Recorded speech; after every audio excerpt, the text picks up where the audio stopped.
Well, let me ask you something. When you think about innovation, you probably think of America, right? Silicon Valley, Google, Apple, NASA. For decades, the United States was the undisputed leader.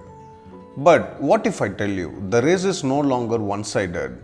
You see, quietly, step by step, China is catching up. And in some areas, it's already ahead.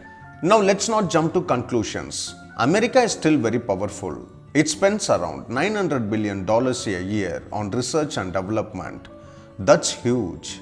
Top universities, top companies, top talent, everything is still there. But here is the twist. China is rising very fast. In 2000, China's research spending was very low. Today, China spends over $700 billion on R&D, and it's growing faster than the US. That's not all. China produces more STEM graduates than any other country. Every year, millions of engineers, scientists enter the workforce. You see, innovation is not just about ideas, it's about people, and China has a lot of them. Now let's talk about patents, because patents show real innovation. China files more patents than any country in the world. In fact, it files more than the US, Japan, and Europe combined in some years. That's massive. But wait, are all patents high quality? Not always, and this is where the debate begins.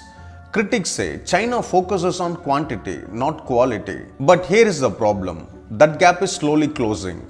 China is now leading in areas like artificial intelligence, 5G technology, electric vehicles, battery technology. For example, China controls over 70% of global battery production. And companies like BYD are competing directly with Tesla. Now think about AI. The US still leads in advanced AI models. But China has something very powerful: data. Huge population, massive digital usage that gives China an edge in training AI systems, and the government supports it heavily. This brings us to a key difference. America's system is open, creative, flexible, but sometimes slow. China's system is centralized, fast, focused. When China decides something is important, it moves quickly, very quickly. Now let's talk about universities. The US still dominates top rankings, but China is rising fast. In the last 20 years, China has invested heavily in higher education. Today, Chinese universities are producing world-class research papers. In fact, China now publishes more scientific papers than the US. But here is something interesting. Innovation is not just about science, it's also about freedom to think. And this is where the US still has a big advantage. Freedom of speech, open debate, risk-taking culture, these things matter.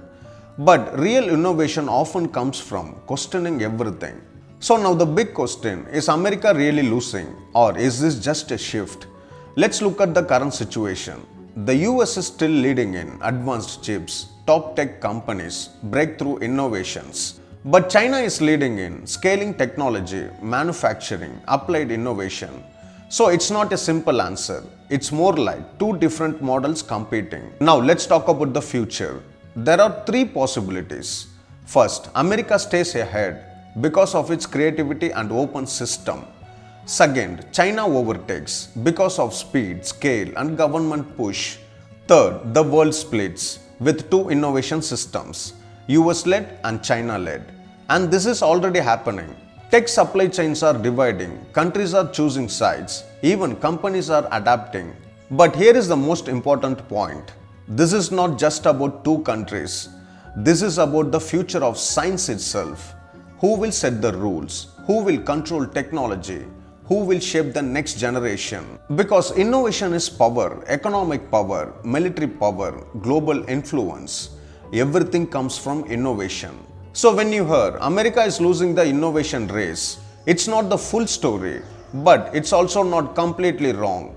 The real story is this: the race is now real, and for the first time in decades, America is not running alone.